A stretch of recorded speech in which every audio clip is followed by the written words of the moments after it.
Welcome to Postcards to the Universe with Melisa Caprio. Do you believe in magic?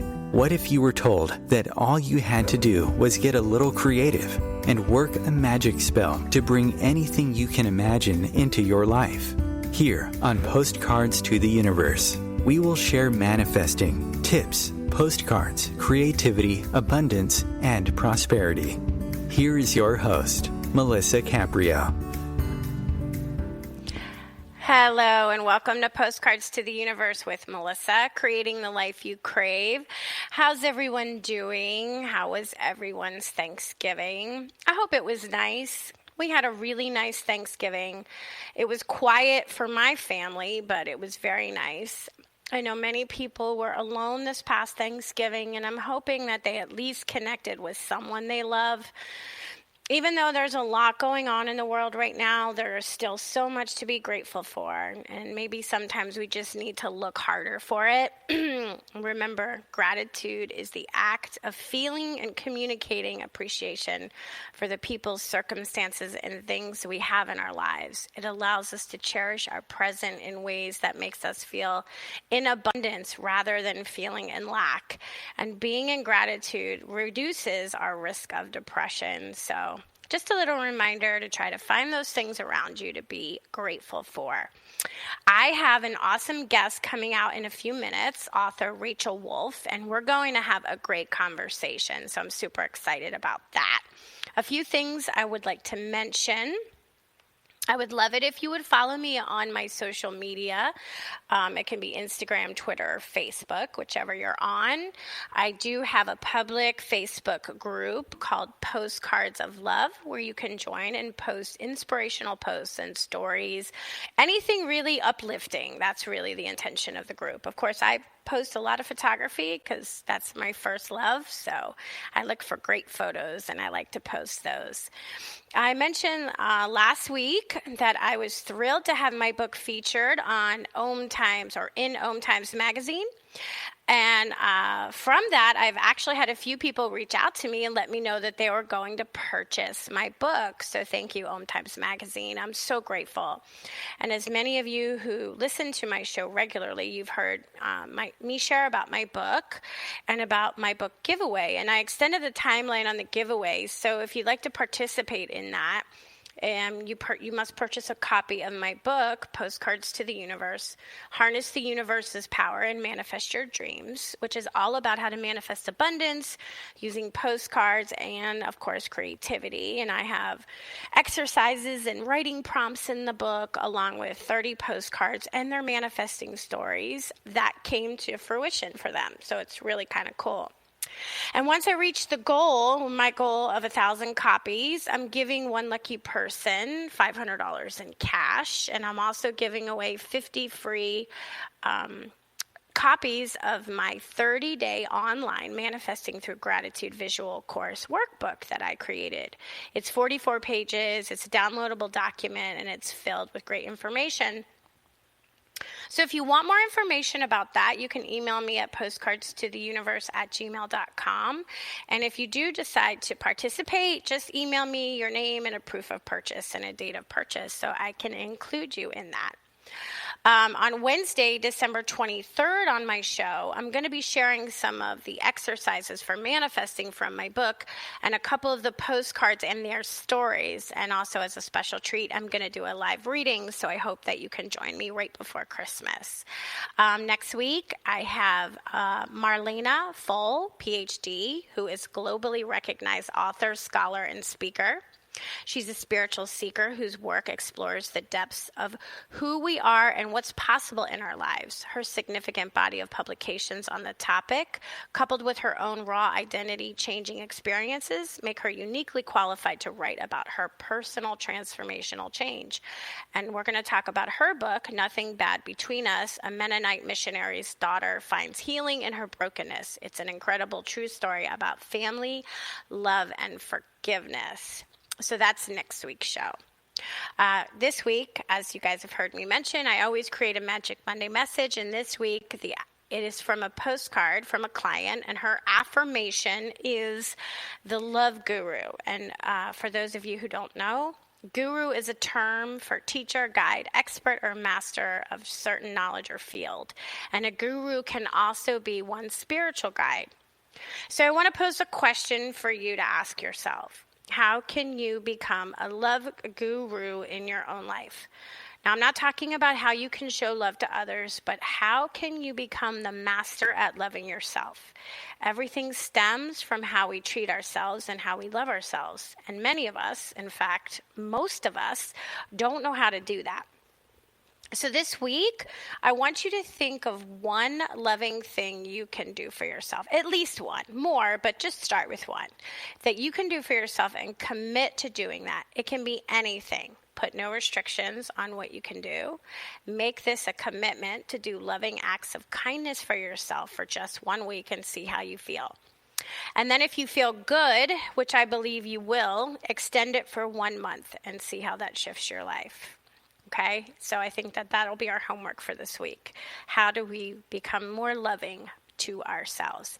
So I'm excited to share with you my guest today, Rachael Wolff, who is the author of Letters from a Better Me, How Becoming an Empowered Woman Transforms the World. After receiving her degree with an award in excellence in human development, she used her own 30-plus years of personal and spiritual development, along with her education, to fulfill her life's purpose of becoming a transformational coach. Her goal is to inspire individuals to make great changes in the world by becoming their best selves. She believes that being open and aware of who we are and how we can improve is the path to positive change within ourselves and the world around us. And you can find more information about her on her website, FromALovingPlace.com. Welcome, Rachael. Thanks so much for being my guest today. Hi, Melissa. I'm so happy to be here. Thank you for having me.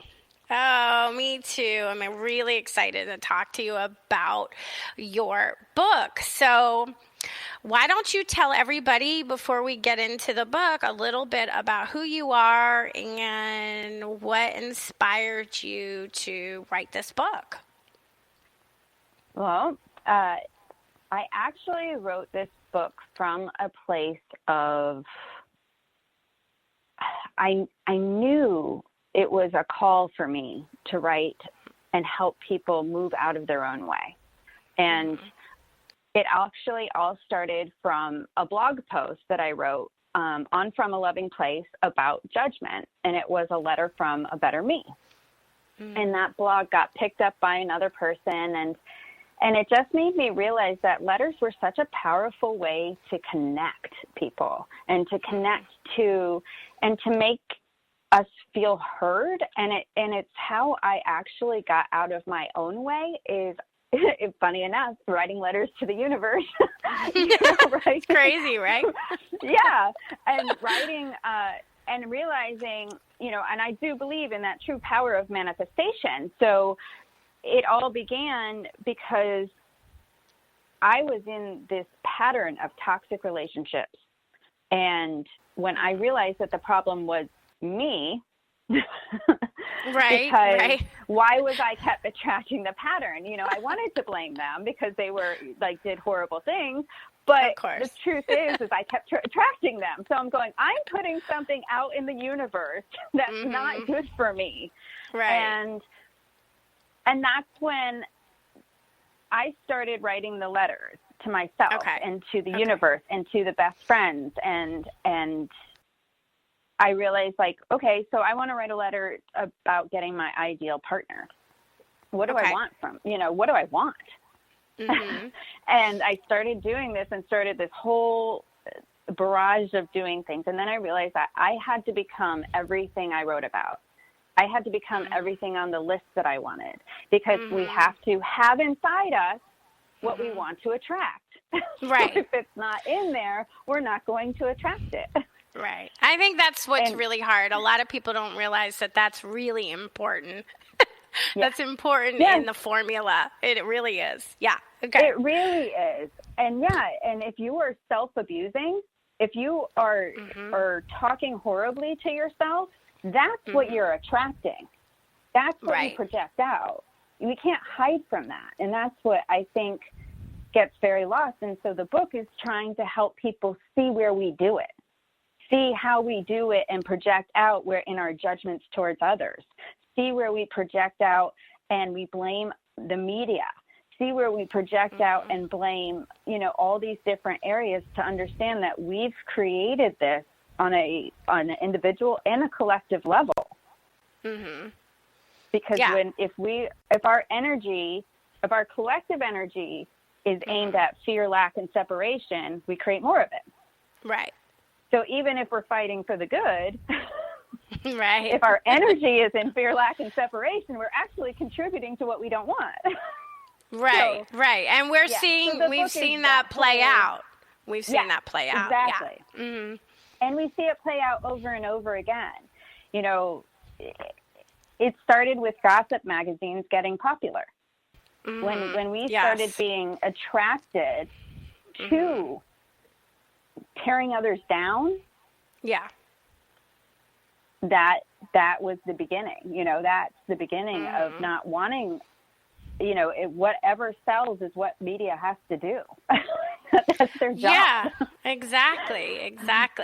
No, you're right. And it's gone on to a lot of those terrible reality shows where all they do is scream and stab each other in the back. And that's probably why before, when we came on, I was telling you I like the Great British Bake Off, is because they're so supportive of each other. Even though they're competing against each other, you know, it's like, it's a different.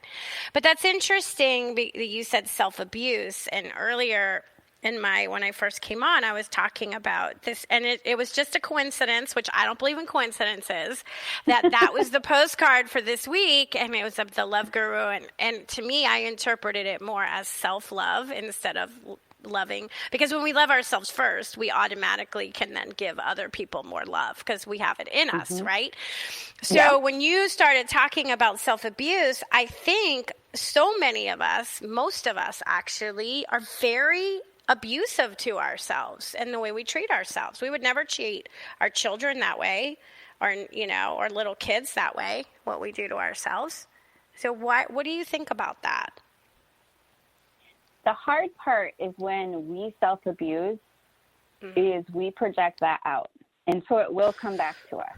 Right. And what happens is it comes back to us in different ways. We either will abuse outwardly and not recognize it as abuse because we're doing it to ourselves, or we take on abuse. Right. And that can be emotional, it can be verbal, it can be physical. It depends on how much we abuse ourselves to how much we will accept, because the energy levels have to match both ways. So someone who's self-abusing, who is going for the rage aspect and goes for abusing somebody else, will match the level of someone who is self-abusing and going inward and accepting the abuse. So that was a very important lesson for me, because I was in a verbally and mentally abusive relationship.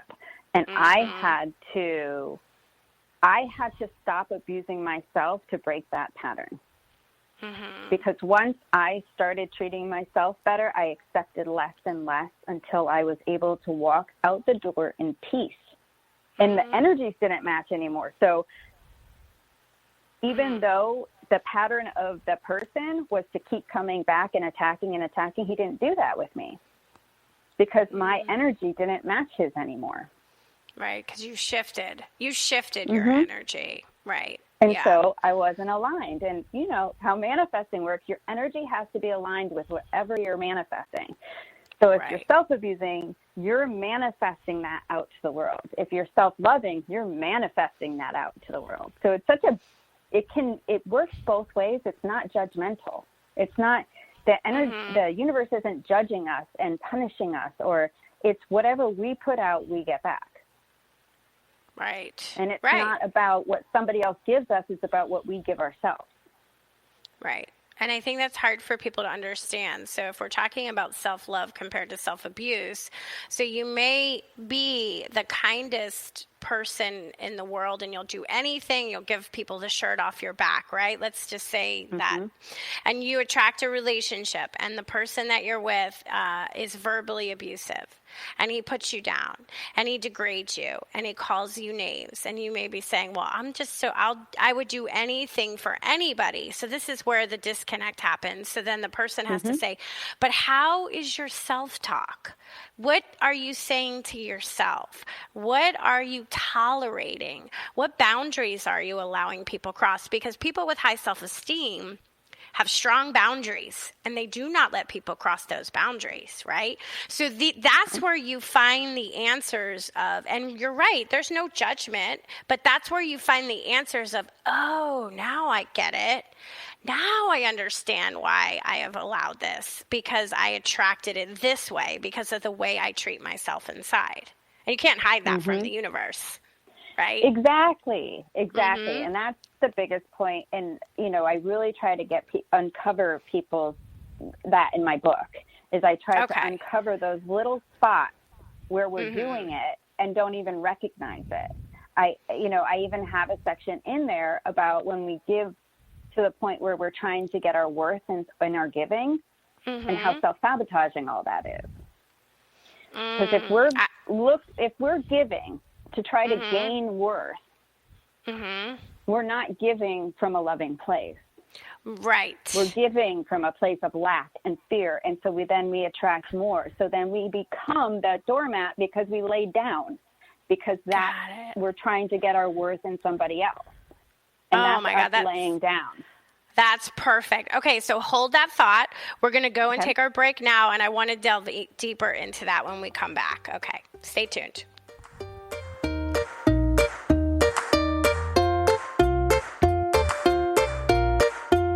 Conscious media for conscious minds. OMTimes. Host your show on IOM-FM, the radio network of OMTimes Media, one of the more recognized brand names in the conscious community, and is backed by the extensive marketing reach of OMTimes. Hosting a show on IOM-FM immediately connects you with our extensive dedicated community. My name is Victor Furman. Some call me The Voice.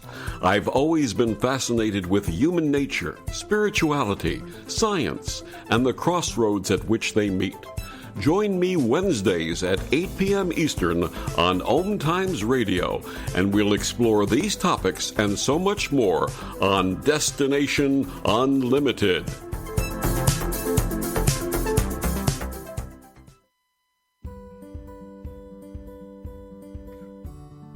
Hi, I'm Melisa Caprio from Postcards to the Universe, creating the life you crave. Do you believe in magic? What if I told you all you had to do was get a little creative and work a dream spell to bring anything you can imagine into your life? Well, guess what? I've got the spell for you. Postcards to the Universe, a global movement for manifestation, is a casting magical tool for you to use whenever you want. How does living in passion sound to you? Join me in my movement where you get to create in the magical playground. Let's think outside the box and do some playful conjuring. By casting out our desires with a manifesting postcard, we explore our hearts and allow the alchemy of our dreams to appear. And don't forget to tune in each week here on OMTimes Radio with my show, Postcards to the Universe, creating the life you crave at 4 p.m. Eastern Time. I share tips on creativity, abundance, and prosperity, and you will be introduced to the coolest guests, trailblazers, mystics, and creatives who enrich our lives.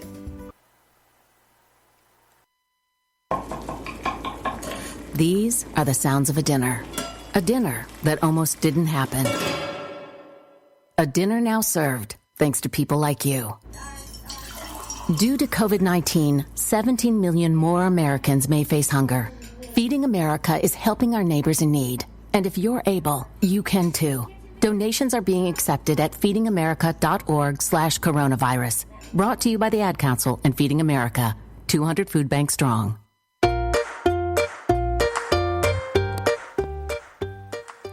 Welcome back. So I have Rachael Wolff, who is the author of Letters from a Better Me, How Becoming an Empowered Woman Transforms the World, on as my guest. Again, thank you, Rachael. Okay, so I'm I was really liking where the conversation was going. So we were talking about sabotaging, right? So you were talking about, you mentioned self-sabotaging. So I'm going to let you just jump back in and elaborate on that. Okay. So self-sabotaging is when we have negative self-talk, we're going to self-sabotage ourselves. And I had learned this a long time ago, is however happy we believe we deserve is the level of happiness that we accept from the outer world. So anything above that level, we're going to sabotage. So that's why it's so important to treat ourselves like we deserve as much happiness as we can. And that's why, like, doing these letters to the universe, doing your postcards, doing, however you need to do it to connect ourselves, however we need to do it to connect ourselves with the energy of that abundance, of love, of peace. Whatever we need to do to connect that, that's what we need to do for us. And that's how we stop sabotaging ourselves, is when we treat ourselves the way we want to be treated by somebody else. It's not about them treating us that way. It's about us treating ourselves that way, giving ourselves time. We can't say that we want somebody else to give us quality time if we're not giving ourselves quality time, because we're training people how to treat us. Right. So we sabotage by not taking care of ourselves. And it's interesting with what I do, I'll have people say to me, I can't come from a loving place because I've been abused, I've been raped, I've been this, I've been that. If we believe that, that is true for us. Right. So whatever we put out there, because that's putting it out to the universe. Sure. So we sabotage ourselves by saying we can't do that because of this. I'm a person who has gone through a lot of trauma in my life, a lot, and that includes rape and it includes abuse. And my mission is to operate from a loving place in everything that I do. Do I do it perfectly? No. But that's always the goal. That's always the vision. You make a conscious choice to do that. You make that a conscious choice, and it's work. Now, I'm assuming that you discuss this more in depth in the book. So for people who are interested, you can get into the heart of this, because unfortunately we're restricted by time. Yeah, because people really, it's not an easy thing to grasp. Like if you're doing things to try to be kind, but you're not kind to yourself, kindness doesn't come back to you. And then you will say, well, I don't understand why everybody's not kind to me. I'm so kind to everybody else, but are you kind to yourself? Or if you're doing things for others just to get validation, what's going to happen is it's not coming from a pure place of giving. It's coming from a place of, I'm doing this for you so that you'll validate me. Right? And it doesn't work that way. It doesn't work that way. Yeah. And it's practice. It's a practice. You have to remind yourself all the time. Well, and it's important to understand that however long we've learned these toxic patterns for ourselves, right, it takes a while to unlearn and then relearn. Right. It doesn't happen overnight. It's not, okay, I meditated for 30 days. Oh, I did gratitude for 30 days. There will be big changes in those 30 days. There always is, because when you shift, everything shifts. Right. But to keep it going takes that ongoing work. We have to remember, we feed ourselves stuff every day. Are we feeding ourselves fear, lack, and separation? Or are we feeding ourselves love, abundance, and peace? Right. Which ones are we feeding? That's why From a Loving Place, I do a daily blog called Daily Aligning with Love, Abundance, and Peace, because it's all about understanding that it's not about just coming from a positive place. It's not just about positive thoughts. It's actually about aligning our energy. It goes deeper than positive thoughts. Much deeper than positive thoughts. That's why just saying affirmations, like you can't just say these affirmations and then go out and, trash yourself and trash everybody else you come across, right? Yeah. It just And that's doesn't our work. practice of fear, lack, and separation. If we can go and then read gossip magazines and go, oh my gosh. I know. Please. Why? So it You brought does. that up. Why do you think that so many of us like those gossip magazines and like to hear terrible stories about other people? Makes us Are we feel in better that about much? ourselves. So we're in that much pain collectively. I really believe we are. Okay. I believe Yeah, that I do too. it's a lack of self-worth on all our parts. We've been trained to not feel worthy. Think about how women are sold makeup and fitness and everything is to look better, to be better. You're not enough exactly how you are. I mean, we're trained this way that we're not enough. And so when we see someone messing up, like we all do, we all mess up. And now you're seeing it even more so where people are ready to attack someone for a mistake and don't even give them a chance to have the learning experience from it. We don't even give them the chance anymore. That's true. That is very, very true. And we get sold, we're always sold by consumerism and commercialism, that we're not good enough, right? That's why they're always selling us all these products. That's why. It's a deep belief that we all carry. All of us, men too, but women, especially in the beauty industry, for sure. Well, and, fear agendas work on people when you can get people to constantly attach to fear, lack, the energy of fear, lack, and separation. Fear agendas work on people. Cult agendas work on people. That repetitiveness of negativity without any proof works on people. Right. And it's all because there's something that hasn't been handled inside. There's something that we're trying to blame outward because we don't want to face something inside. And usually there's this buried shame in there. Right. And once we get there, and once we realize that we do not have to be ashamed of any mistakes we've made in the past or our learning experiences. We're here to learn. And if we learn from them, they will empower us. If we suppress them and hide from them and then cover them up with alcohol and drugs and cover and numb ourselves, then they just manifest out and we create more areas to attach to other people's fear agendas. That makes so much sense. So it does go very deep. Yeah, it's very deep. And that's why that's why, like in the book, I use letters because it's like your friend is talking to you. Yeah, so tell everybody how you use the letters so they know exactly what you mean. So the letters are used in a way. In part one, so I have 3 parts. And the first one is to take your blinders off. It is bringing awareness to the surface. It is seeing where we contribute to our separation with ourselves.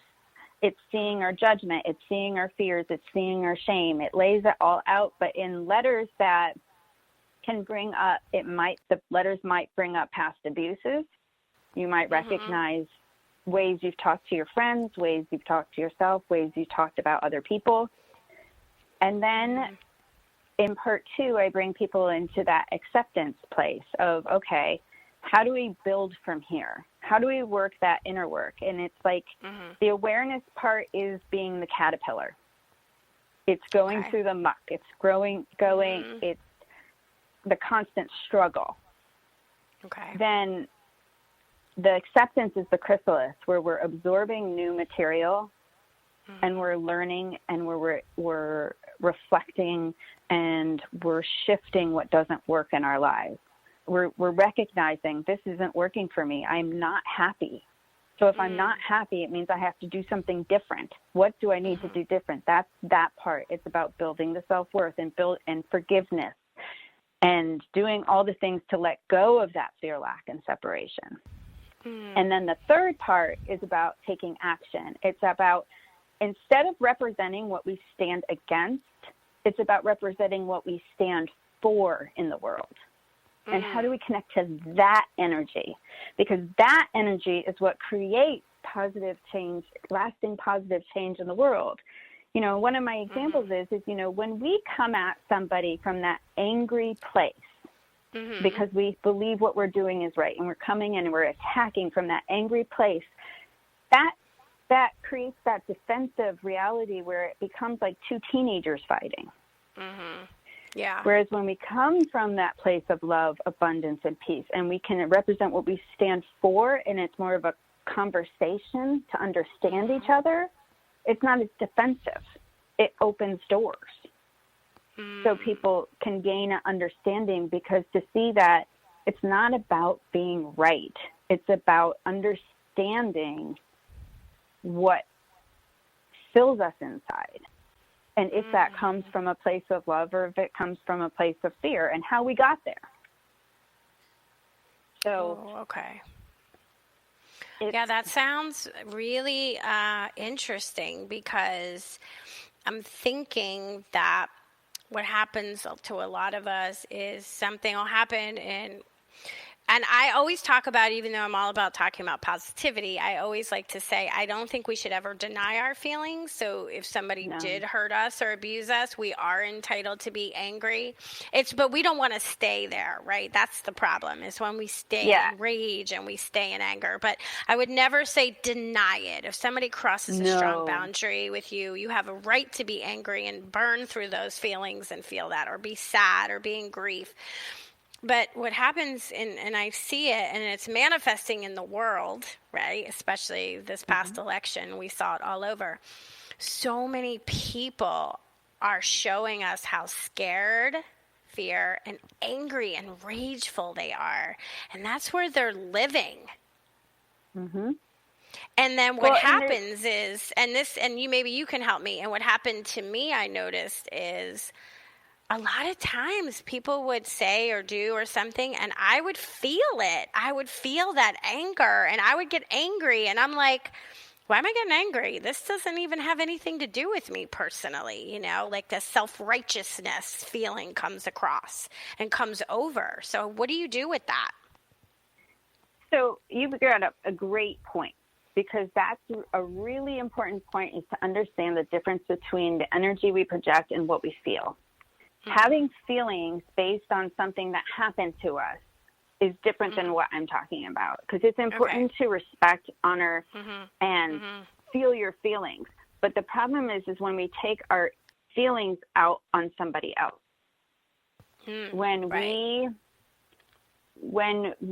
a lot of times our feelings that we react, our instant reactions to people tends to be about something that happened in the past. It's not even about what happened in that moment that created that trigger of feelings. Like it's like a, you know, that toxic poison that we can spew out sometimes when we get really angry.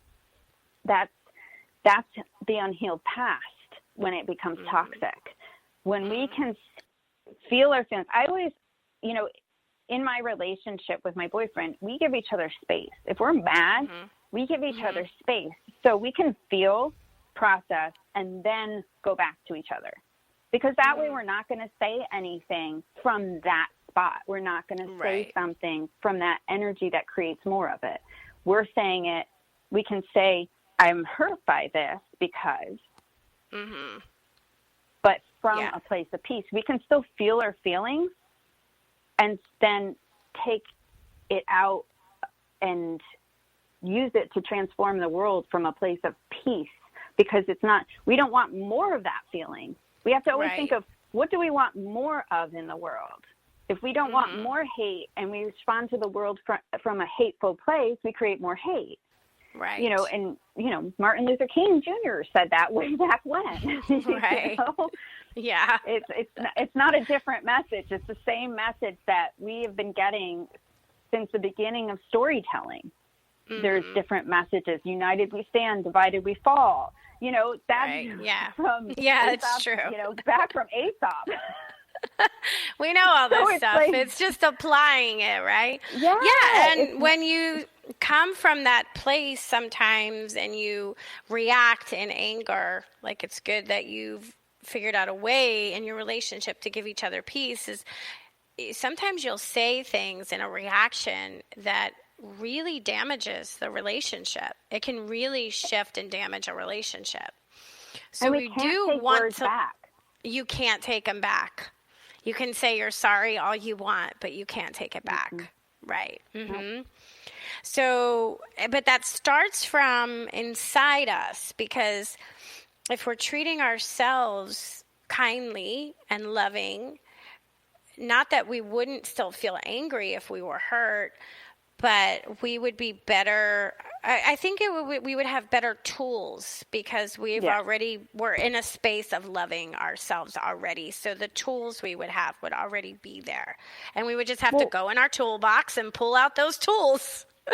Yeah, and when we are self-loving, we become more self-aware. And when we have to face some of our traumatic past that will come out in layers, you know, we're more open to hold ourselves in a loving place in our anger, hold ourselves from a loving place in our fear, in our rage, in our,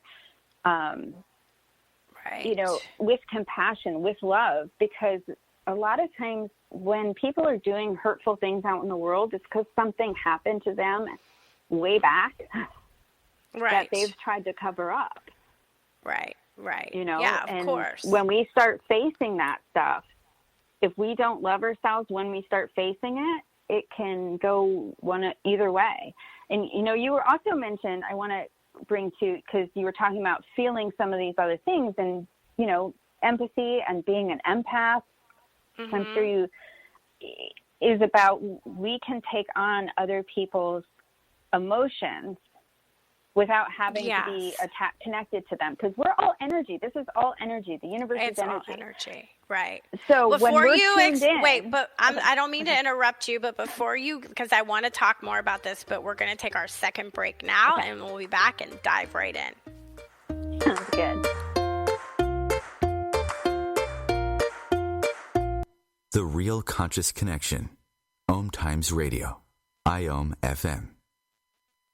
OMTimes Magazine is one of the leading online content providers of positivity, wellness, and personal empowerment. A philanthropic organization, their net proceeds are funneled to support worldwide charity initiatives via Humanity Healing International. Through their commitment to creating community and providing conscious content, they aspire to uplift humanity on a global scale. OMTimes, co-creating a more conscious lifestyle. Imagine yourself being transported to India, to the banks of the Ganga and an ashram in Rishikesh. Visualize that you are welcome to satsang with an American sannyasi who shares the wisdom of her guru. Your visualization has manifested. Join Sattvi Bhagawati Saraswati for inspiration and transformation every Thursday at 11 a.m. Eastern on OMTimes Radio.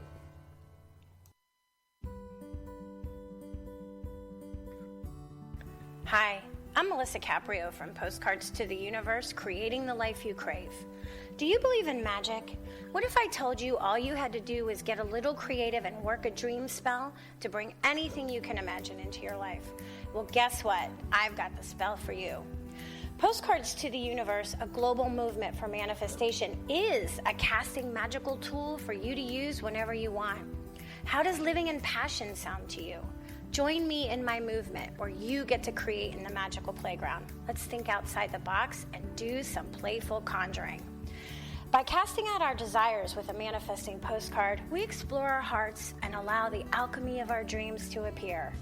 And don't forget to tune in each week here on OMTimes Radio with my show, Postcards to the Universe, creating the life you crave at 4 p.m. Eastern Time. I share tips on creativity, abundance, and prosperity, and you will be introduced to the coolest guests, trailblazers, mystics, and creatives who enrich our lives. Long ago, you wouldn't think of galloping on a horse while doing calligraphy, and you wouldn't have attempted to ride your bike while typing a letter, yet you think you can safely operate a multi-ton vehicle while texting? Behind the wheel is no place to multitask. If you want to BRB, drive now and text later. Lives depend on it. Visit StopTextStopWrecks.org, a message brought to you by the National Highway Traffic Safety Administration, Project Yellow Light, Noise, and the Ad Council.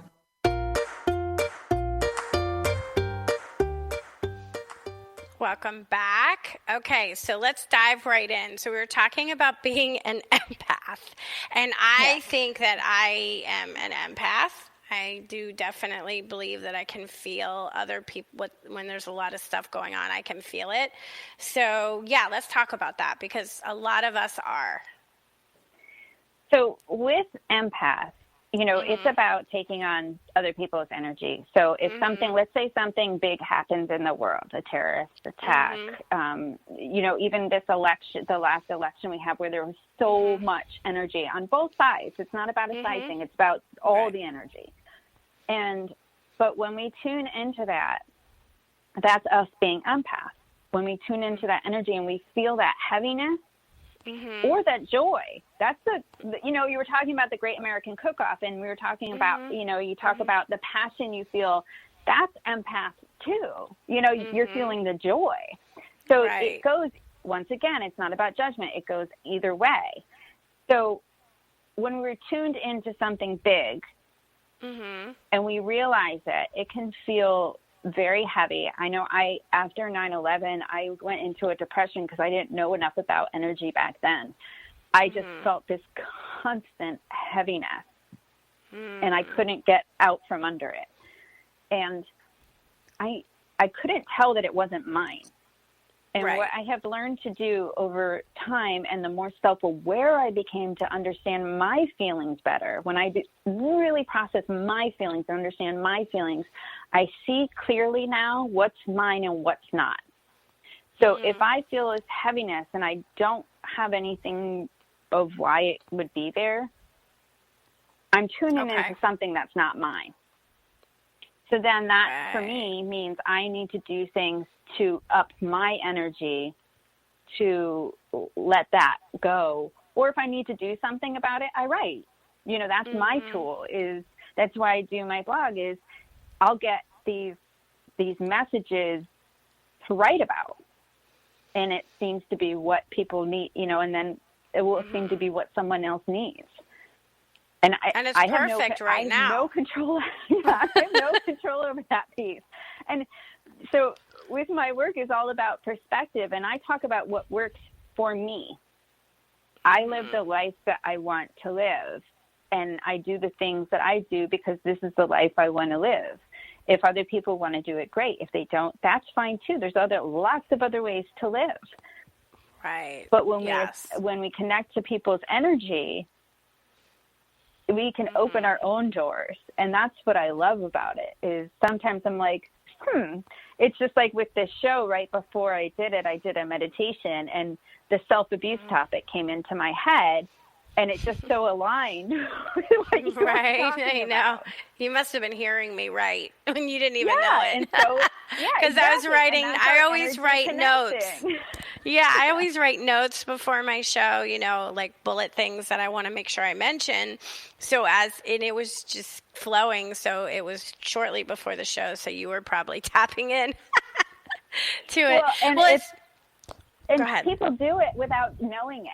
Like if you call a friend and they're like, I was just thinking about you. A boyfriend calls or a partner calls at the exact time. It's like those are the energies connecting. Just because we don't acknowledge or tap into it the same way doesn't mean it didn't happen.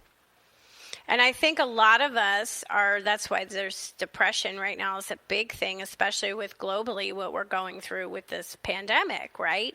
So we're feeling it because people are suffering in so many ways, losing loved ones or getting sick or losing their jobs or losing income or losing freedom of just going out. Yesterday I was running errands all day yesterday and I remember thinking, I cannot wait to not have to wear this mask and be able to talk to people while I'm out and smile at people. You can't even see if people are smiling at you. So it is a lot to take on. And I think by remembering to do what we can about giving to ourselves right now, super important to try to keep us in gratitude and keep us our energy up and keep our vibe up. Well, and when this pandemic happened, you know, I can talk about all this stuff, but I had to amp up my game. I had to do more work. That's why I started writing Daily Aligning with Love, Abundance, and Peace, because I had to do more work. I have to write gratitude lists every day. I have to meditate. I have to connect with different people on Zoom groups. You know, these are things that if I want to stay in the energy that is going to be beneficial to me, there's things I need to do that. Yes, and I started my Postcards of Love because of that. That's why I started. I started it during the pandemic because so what starts to happen now for me is I'm always looking for those inspirational stories or beautiful photographs. I'm constantly looking. Everyone's always like, where do you find these? I said, on the groups I look for them. So you know what? They show up in front of me. I don't even have to look anymore.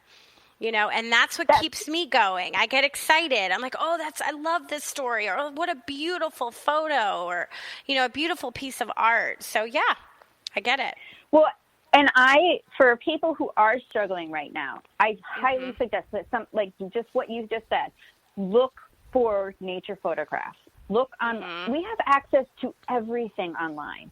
So if we want to laugh, there's videos we can laugh at. We can watch stand-up. We can do things to increase our energy. We can do things to get out of our story of pain, because we stay in a story of pain if we don't get ourselves out of that story. You know, right.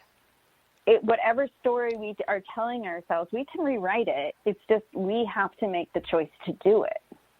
And so that takes doing the work. And, you know, I love that you're doing these postcards, because that creates, like I know you said before, it's like that creative energy creates the space to literally manifest it. And one of the things I like doing is I do word collages. And so, you know, I've done a self-worth collage. I've done a definition of love collage. I've done, you know, standard vision boards. But just cutting out the words, all the words I want to embrace and feel and make my story about, when I put that extra energy into that creativeness, my energy is just through doing that. Creative energy is very powerful, and I talk about that in my book too. Creative energy is super powerful for manifesting. I wanted to ask you, what was your biggest challenge for you when you were writing your book? Like, did it bring up a lot of stuff? Like, what was something that maybe was unexpected? Part one was the hardest part in my book to write, because it is about, I have to dive into all those things that, all the stories that hurt me. You know, all the stories, those were all, that a lot of the book is my personal hurt stories, pain stories, things that I've noticed about myself, things, you know, some letters I do from a different place because I know not everybody has my experiences. But a lot of it is my pain, you know. They asked me who the one reader I wanted to read my book was, and I said it's that woman who was abused. It's that woman who is abused, who can't get out of the abusive relationship, who just needs that awakening, you know, to help her. And because it was a book that was a one line in a book that helped me shift to get out. It was one line. What was the line? Do you remember? It was in 4 agreements. And I don't know the exact wording. I'm not good at exact quotes, but it's okay. It was talking about how we only accept as much abuse as we abuse ourselves. Yeah. And I was horrible to myself. I mean, it was painful. I would be in the mirror bashing myself. And so to realize that I put that energy towards me out there.